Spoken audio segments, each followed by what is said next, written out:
right now, I mean, literally right now, sitting just outside your living room window is this, well, it's basically a 15-ton pressurized biological water tower. Yeah, which we casually just call a tree. Exactly, a tree. And, most of the time, it's just this picturesque provider of shade, right? It's just a beautiful piece of scenery that frames your property. You don't even think about it. Hey, it's just background But yeah, until the weather turns. exactly. But when a massive autumn storm hits and the sky bruises this ugly purple, the illusion of that peaceful, static garden just it completely shatters instantly. You watch this massive organism lash back and forth in the gale, leaning at these angles that honestly defy gravity. It's terrifying when you actually pay attention to what's happening mechanically. It really is. Well, And the sudden realization kind of washes over you, right? The only thing keeping that colossal weight from crashing straight through your, expensive glass conservatory, or worse, your bedroom roof, is this microscopic layer of roots and a really fragile, highly strained balance of structural physics. yeah, that psychological shift is profound. I mean, going from admiring nature to suddenly recognizing a highly lethal threat right in your backyard. Structurally and architecturally, a mature tree is a hydrostatic marvel, sure, but it is also an entirely unpredictable force of nature. Right. We are talking about organisms harboring like 10 to 15 tons of massive biomass, and it's all suspended high up in the air. Which is just, I mean, the mass alone is staggering. When we say 15 tons, we are talking about the equivalent of a fully loaded city bus just standing vertically in your backyard. Yes. And the density of that mass is what people always miscalculate. It is not just dry timber. It's mostly water, right? Exactly. It is a highly active hydraulic system. The wood is completely saturated. It's actively pulling hundreds of liters of water against gravity straight up into the canopy. Okay, let's unpack this, because when you take a fully saturated 15-ton biological structure and introduce, well, catastrophic instability in a densely populated area, which is the focal point of the sources we are exploring in our deep dive today, the stakes become completely astronomical. The spatial constraints are really what turned this from a simple landscaping issue into a full-blown, high-stakes engineering crisis. Because it's not happening in the middle of nowhere. Right. The operations detailed in our material take place in the Rhineland, specifically around the Cologne and Bonn region in Germany. So you're looking at an environment where these massive historic trees are tightly wedged between modern hospitals, foreign embassies, incredibly expensive real estate. And just everyday pedestrian infrastructure, people Yeah. walking around. Exactly. An uncontrolled fall of that much wet biomass in such a constrained urban center, it triggers a cascade of destruction. The impact cratering alone from that weight can rupture underground gas mains. Wow, just from the sheer force of hitting the ground. Just the impacts, yeah. It shatters underground fiber optic networks, and it can completely compromise the structural foundations of any adjacent historical facades. So basically, the traditional lumberjack approach, a guy in a plaid shirt just swinging an axe and yelling timber into an empty forest, that is totally obsolete here. Oh, completely. Gravity cannot be allowed to dictate even a single fraction of a second of the tree's descent. Because there's no room for error. Every square centimeter of the drop zone has to be calculated and completely controlled. Which necessitates the deployment of highly specialized climbers. They operate under what is known as the English double rope technique. Yeah, I wanted to ask about this because when I reviewed the visual data on these teams from our sources, they operate much more like, I don't know, an elite alpine mountain rescue unit than traditional foresters. That's a great comparison, actually. The geometry of urban arboriculture requires accessing the absolute extremities of the canopy, but without inducing a catastrophic weight transfer. Because if you shift your weight wrong, you could collapse the very structure you're trying to dismantle. Exactly. But initially, this whole reliance on such a complex, dynamic rope system really puzzled me. Because, if you have a dead or severely compromised tree, don't arborists sometimes just use those heavy metal spikes on their boots to scale the trunk? They do, yes. They For removal sometime. Right. Wait, why don't they just climb up using metal spikes on their boots and drop the sawn-off pieces down? That seems so much easier than all these ropes. Well, first off, throwing pieces down would absolutely smash the ground and all that infrastructure we just talked about. But more importantly, if the tree is being preserved, or even just pruned, those spikes are strictly forbidden. Why? Just because it hurts the bark. It's way worse than that. Right. You are effectively punching hundreds of deep traumatic puncture wounds directly through the bark and into the vascular tissue of the tree. The cellular damage from climbing spikes is just devastating. I didn't realize it went that deep. Yeah, you are repeatedly piercing the periderm, breaching the phloem and the cambium layer. It completely bypasses the tree's external defenses and introduces a direct vector for aggressively pathogenic fungi and bacteria. So it's basically like if a surgeon operated on you with rusty, unsterilized tools. That's spot on. Yeah. While a tree can attempt to compartmentalize that decay, you're forcing it to expend critical energy to seal hundreds of puncture wounds while it's already under environmental stress. It is biological sabotage. Okay, so the English double rope system completely eliminates that mechanical damage. Entirely. Because they aren't spiking into the trunk, it fundamentally changes the climber's relationship with gravity. Unlike rock climbers who continuously secure themselves to the vertical face as they ascend, right? Right. These arborists, they shoot a line high into the strongest, most central point of the intact crown to set a primary anchor. They are essentially suspending themselves from the ceiling of the organism. That's wild. So they're hanging from the top down. Yes. And with two adjustable lines running back down to their harness, they achieve full three-dimensional mobility through the entire crown space. So that dynamic suspension is the core genius of the technique. It really is. Yeah. The climber's center of gravity is completely detached from the limb they're physically touching.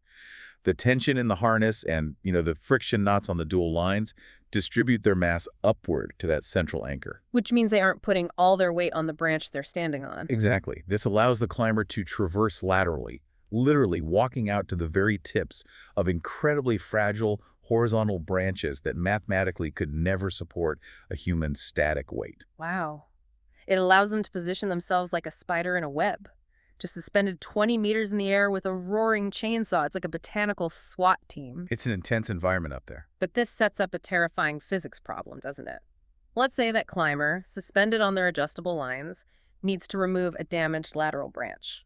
A piece of saturated hardwood, let's say 3 meters long, weighing roughly 500 kilograms. A very common scenario. When the chainsaw severs that half-ton of wet wood, the kinetic energy has to go somewhere. I mean, if it falls, it annihilates the conservatory below. But if you try to hold it, the sudden shock load will violently rip the climber right out of the tree or catapult the ground worker holding the rope into the stratosphere like a bad cartoon. This is where arboriculture transitions into pure, high-stakes structural engineering. The process is called rigging. Long before the saw's teeth even touch the bark, the structural load of that 500-kilo branch is transferred to a completely independent, heavy-duty rigging system. So the climber doesn't bear the weight at all? Not even an ounce of it. The climber installs a specialized pulley called a rigging block at a carefully calculated structural vertex somewhere above the cut zone. They tie a high-tensile load rope to the branch, run it through the block, and send the tail all the way down to the ground. But the ground worker isn't relying on human biomechanics to manage a half-ton of free-falling timber, right? There's no way a person can just muscle that. No, absolutely not. They'd be crushed or launched. They utilize a massive solid steel lowering cylinder strapped to the base of the trunk, which is known as a bollard. And this is where the thermodynamics of the operation become genuinely fascinating. I was reading this part and my mind was blown. It is all about friction and heat dissipation. Yes. What's fascinating here is how the bollard acts as a masterclass in applied physics. The ground worker takes the descending load rope and wraps it around that solid steel drum a specific number of times. Okay, so when the climber severs the branch, the 500-kilo mass plummets. And the rope violently snaps taut. But instead of transferring that immense shockwave to a human spine or back up into the fragile upper canopy, which would destroy the tree. Right. The kinetic energy of the falling wood is rapidly converted into thermal energy. The friction of the synthetic rope hissing around that steel cylinder absorbs the violent forces. The mental arithmetic required by the ground worker in those, 3 seconds before the cut is staggering.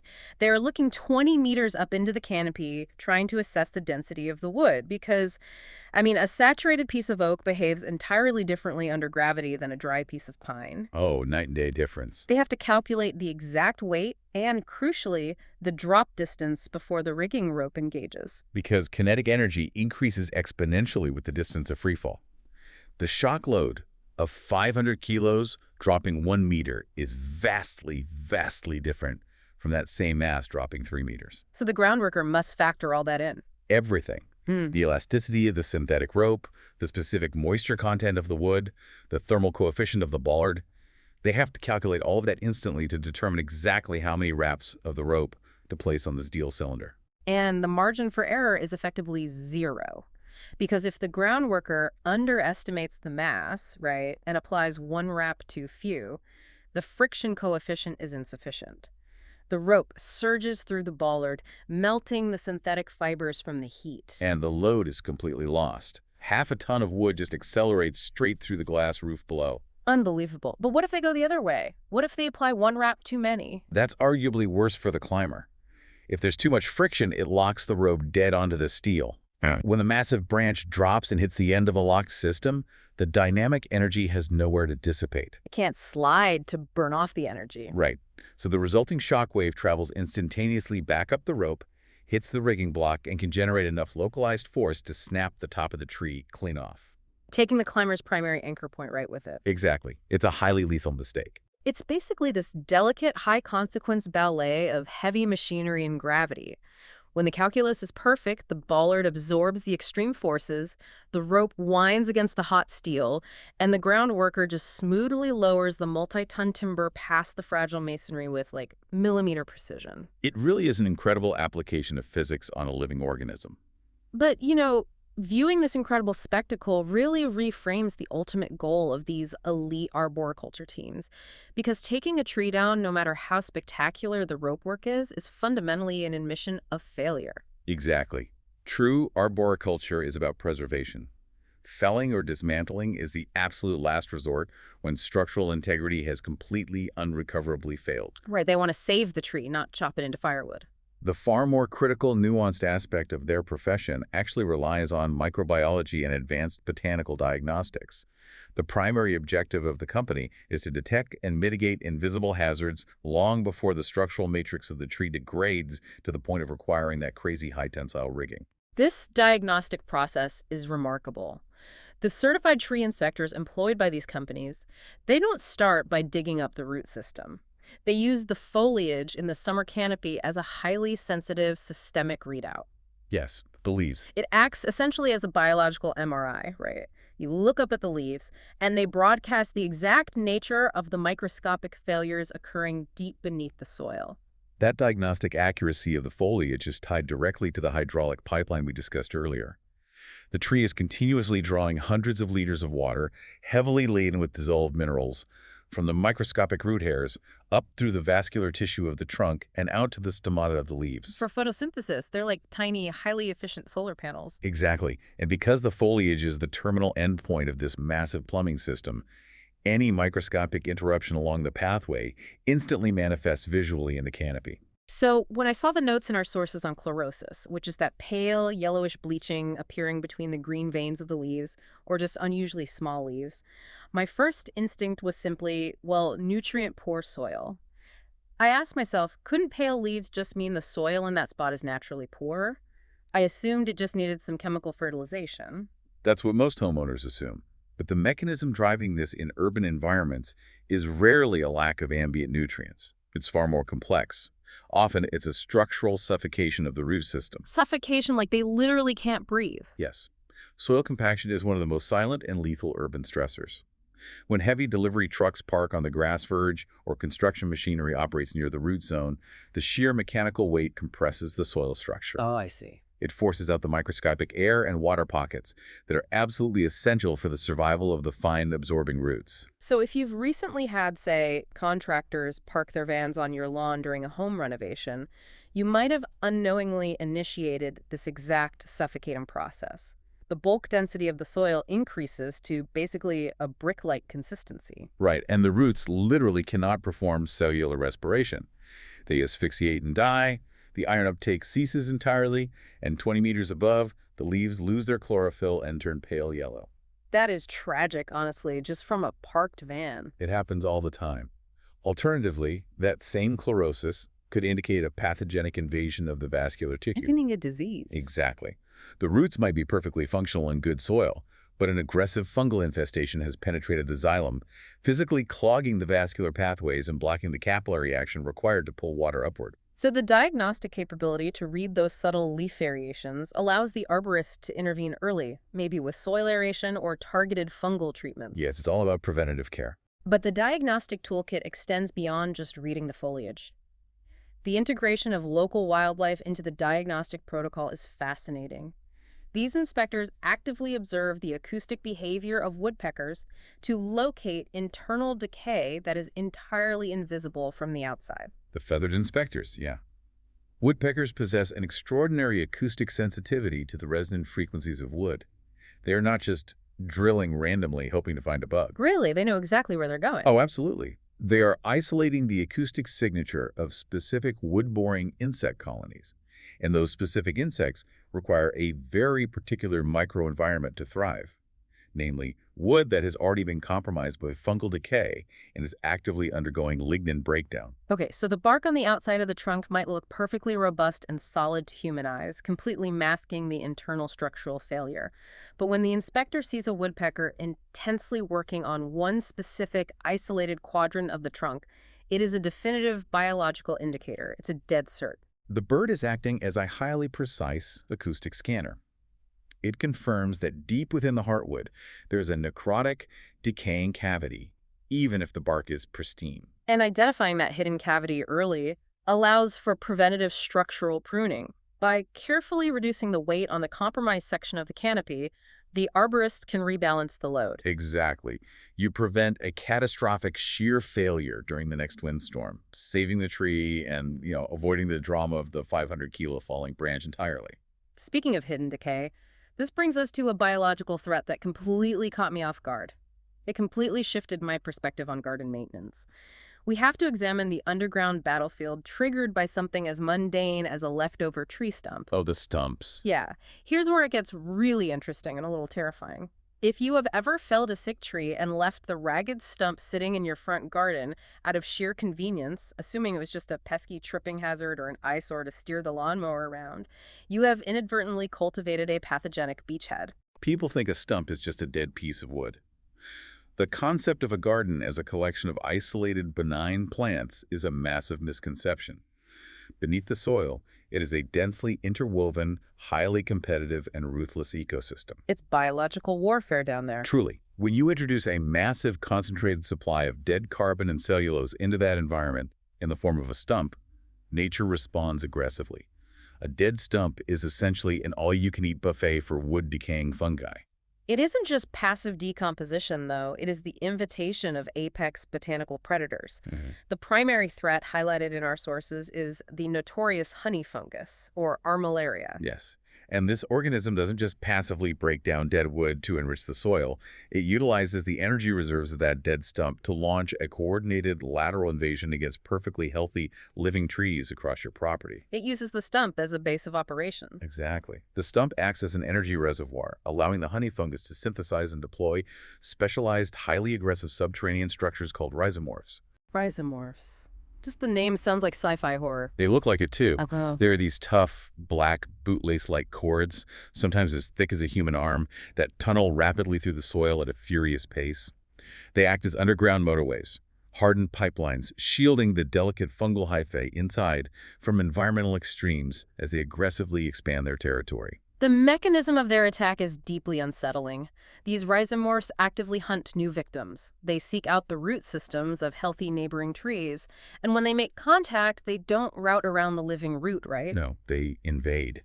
They utilize intense mechanical pressure combined with a highly corrosive cocktail of extracellular enzymes to physically breach the periderm, the tree's outer defensive skin, through tiny imperfections. And once the rhizomorph breaches that skin, the fungus rapidly colonizes the cambium layer. The cambium is that vital, microscopically thin layer of actively dividing cells located just beneath the bark. It is the biological engine of the tree. It's responsible for producing the xylem that transports water up, and the phloem that transports nutrients and sugars down. And the honey fungus rapidly degrades and consumes this vital tissue, effectively cutting off the water and nutrients. It is essentially performing a subterranean girdling process. It severs the tree's vascular system entirely. So a magnificent century-old oak tree that appears perfectly vigorous in the spring can be secretly starved of moisture and nutrients from the inside out. And it happens fast. A perfectly healthy tree dies within a few years. The structural roots rot into a gelatinous mush, entirely compromising the tree's anchorage. And the terrifying part is that this catastrophic failure, where the tree just topples in the next storm, was initiated purely because someone 5 years ago couldn't be bothered to remove a stump 30 feet away. Human convenience triggering a biological nightmare. This aggressive spread is exactly why professional arboriculture mandates comprehensive stump grinding. It is not an aesthetic procedure to make your lawn look nice. It is a critical quarantine measure. The solution is literally tackling the problem at the root. Yes. By deploying specialized machinery with massive carbide-tipped grinding wheels, the arborists physically pulverize the dense carbon mass of the stump and the core root plate deep below lawn level. Which stars the fungus. It radically alters the microenvironment. You destroy the fortified beachhead, and the resulting loose wood chips rapidly undergo aerobic decomposition, which favors beneficial, non-pathogenic soil bacteria over those aggressive fungal rhizomorphs. You're actively engineering the soil ecology to protect the remaining canopy. Wow. Now, if a tree manages to survive this absolute gauntlet of threats, if it avoids suffocating soil compaction, fends off the enzymatic assaults of the honey fungus, and withstands centuries of extreme weather events, it can outlive humans by centuries. Which transitions us to a deeply specialized tier of arboriculture, the conservation of historic natural monuments. Caring for an organism functioning on a multi-century biological timescale is an immense responsibility. The sources highlight a really specific case study involving a client, Mr. Fehrenbach, in the spa town of Bad Honnef. Right. He sent an enthusiastic thank you note regarding the delicate conservation of his ancient tulip tree, a specimen that has potentially been standing there since the French Revolution. Over 300 years. And over that time, that tulip tree has meticulously optimized its structural architecture.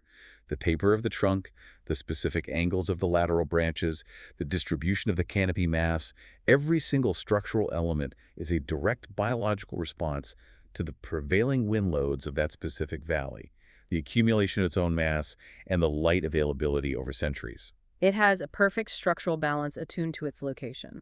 So how does pruning a 300-year-old tree differ from pruning, say, a young oak? You cannot simply approach an organism with that level of structural optimization with a chainsaw and make cosmetic cuts, right? Absolutely not. With a vigorous 20-year-old sapling, you can execute a large pruning cut, and the tree's rapid metabolism will quickly generate callus tissue to compartmentalize the wound and seal it. But an ancient monument operates under an entirely different biological reality. They operate in a permanent energy-saving mode. Exactly. A 300-year-old tree has long transitioned out of its vigorous expansion phase. It synthesizes just enough energy through photosynthesis to maintain its massive existing cellular structure, with very, very minimal reserves for defense or rapid growth. So if you execute a large amputation on a major structural bough, you expose a massive cross-section of heartwood. And because the ancient tree lacks the metabolic surplus to quickly seal that wound, you are effectively opening a permanent, gaping gateway for airborne pathogens and rot. You basically ruin centuries of structural balance. It initiates a slow-motion structural collapse that will destroy the tree decades later. But wait, this brings up a massive engineering dilemma. As a tree ages, branches inevitably decay, become excessively heavy, and threaten to snap, which poses a severe hazard to the public infrastructure below. If you aren't allowed to cut them off because it sentences the tree to internal rot, what on earth do you do? The arborist must employ minimally invasive structural stabilization, known as dynamic crown support. Decayed branches are secured to stronger main boughs using cutting-edge, flexible, hollow core ropes. I struggle with the old logic of how this used to be handled, because in historic parts, you still occasionally see those ancient trees strapped with heavy iron collars bolted directly into the wood, connected by rigid steel cables. It looks like industrial orthopedic bracing, but biologically it seems like a disaster. Why not use steel? The historical application of rigid steel hardware was fundamentally flawed because it ignored both the biological growth of the tree and the physics of wind dissipation. An iron collar is a static, rigid circumference. As the living branch naturally expands in girth over the decades, The collar becomes ingrown. It literally strangles the tree. Yes, it crushes the cambium layer, strangling the vascular flow of the very branch it was installed to protect. And the rigid steel cables fail because wood is a dynamic material that requires movement, right? Exactly. When a gale hits an ancient canopy, the immense kinetic energy of the wind is dissipated through the swaying of the branches. If you tether two major boughs together with a taut, rigid steel cable, you abruptly halt that natural movement. So the wind pushes the branch, the steel cable snaps it to a halt, and all that immense kinetic force is concentrated entirely at the localized fixation point. The branch just snaps off precisely where the steel is bolted. It causes the exact failure it was meant to prevent. Modern arboriculture solves this via dynamic crown support, utilizing those advanced synthetic hollow core ropes you mentioned. They are installed high in the canopy with deliberate slack, functioning essentially as massive, high-tensile bungee cords or shock absorbers. The slack is the brilliant part. It allows the branch to sway normally during moderate winds, and that micromovement is biologically essential, isn't it? It is. The tree senses those mechanical stresses from swaying and triggers the localized growth of reaction wood. It forms tension wood on the upper side of the branch, actively reinforcing its own structural integrity to stay strong. If you immobilize the branch with steel, the tree thinks, oh, I don't need to be strong anymore, ceases the production of reaction wood, and the limb slowly weakens. Exactly. The synthetic system allows for the necessary biological stimulation. But when the wind loads exceed the safety threshold and push that compromised ancient branch toward its breaking point, the hollow core rope smoothly engages. It stretches, catching the load gently before the breaking point and dissipating the kinetic energy over a longer duration. It gently decelerates the massive load. It is the perfect integration of modern material science and historic biological conservation. These arborists are not just looking after a plant, they are conserving a historical monument. And the precision required for this historic conservation work relies heavily on the individuals executing it. Which brings us to the human element behind the chainsaws. In his glowing correspondence, Mr. Fehrenbach specifically praised an employee named Kevin, calling him the star of the tree surgeons. And looking into the company behind this operation reveals a deeply fascinating organizational structure. It's a remarkable human element within a highly technical field. We are not analyzing a corporate landscaping franchise here. This is a multi-generational family guild, the Blackburn family. Founded in 1985 by the father, Gary Blackburn, and the operation now deeply involves his sons, Kevin, who is 34, Luke, 28, and the youngest, William, who's 17 and apparently progressed from the little tykes car to tree surgeon. It's basically their entire life trajectory. But the quirky contradiction of their lives is what truly stands out. They have extremely strong British roots. Yeah, alongside the grueling, high-consequence reality of dismantling 15-ton trees suspended 25 meters in the air in freezing rain, the Blackburn family operates the Little Britain Inn in Bettelskos. It's a massive, authentic British Christmas market they run on weekends in November and December. The contrast is just amazing to me. Monday to Friday, they're hanging up in the freezing rain, operating heavy machinery, dealing with the physics of life and death. Saturday, they're wearing tweed suits, pouring Earl Grey tea and mulled wine, handing out scones. It's a slice of cozy Cornwall, right in the gritty Rhineland. It sounds like a quirky, charming contradiction. But if we connect this to the bigger picture, this intense cultural immersion and familial integration is actually their operational secret, is a critical safety mechanism. Really? How so? It revolves around absolute trust and the transfer of implicit knowledge. Think back to the rigging physics from Section 2. When Kevin is suspended in that canopy, making a highly dangerous cut and managing a 500-kilo rigging load under extreme environmental stress, he relies 100% on his brother or father on the bollard below to have perfectly calculated the load management. Because there is zero room for debate over roaring chainsaws. You can't exactly hold a committee meeting when you're 20 meters up. Exactly. Standard communication is impossible. The safety of the operation relies entirely on nonverbal synchronization. They must blindly read each other's stress reactions and body language. The groundworker must intuitively read the micro-cues of the climber. A slight shift in posture, a momentary hesitation before the cut, the specific tension applied to the load rope. These are all data points, processed instantly by someone who has spent their entire life observing and working alongside that specific individual. Gary Blackburn hasn't just taught his sons the technical formulas for friction coefficients, he instills implicit knowledge. Implicit knowledge, like knowing how the wood sounds when the saw cuts it. Exactly. It is highly sensory. It is the ability to instantly interpret the changing pitch of a chainsaw engine as it transitions from cutting compression wood to tension wood. It is feeling the intense vibratory frequencies transmitted through your climbing boots into your skeletal system in the seconds before the massive trunk finally gives way. You cannot replicate that in a standard corporate training environment. This familial root system, the shared identity, creates an irreplaceable team dynamic. It acts as the glue that keeps this high-stakes operation flawlessly synchronized and safe. Which perfectly encapsulates the broader reality of everything we have explored today. Professional arboriculture is an intricate synthesis of high-altitude physics, the microscopic understanding of fungal networks, reverence for ancient biology, and human solidarity. It really changes the entire paradigm of how you look at the urban canopy. I mean, my call to action for you, the listener, is to look at the massive trees on your street tomorrow with entirely new eyes. Don't just see leaves and bark. Notice the foliage. Look for those tiny discolorations that act as a diagnostic interface. And definitely watch out for decaying old stumps lurking in the grass with their invisible subterranean cables. Yes. You will definitely never look at your surroundings or these wooden giants in the same way again. But to leave you with one final provocative thought, a mind-blowing biological fact that directly mirrors the human element we just discussed. While earlier we talked about the destructive honey fungus network, science now knows that trees use beneficial underground networks too, called mycorrhiza. Yes, mycorrhizal networks. They function as an incredibly complex, symbiotic underground infrastructure connecting the root systems of entire forests. And what's amazing is how old established trees use these subterranean connections. They literally pump excess nutrients, water, and carbon directly to younger, weaker trees in the shade. They are effectively subsidizing the survival of the next generation, passing down their accumulated biological wealth and resources to ensure the resilience of the whole forest. It is such a profound parallel. Just as the ancient trees pass down resources through an invisible network to ensure the future, we see Gary Blackburn passing down his vital knowledge, his dangerous craft, and his deeply rooted heritage to his sons. Perhaps our human family trees and the deeply rooted life out in the woods aren't as different as we think. A fitting culmination. The 15-ton organism swaying outside your window is a network survivor.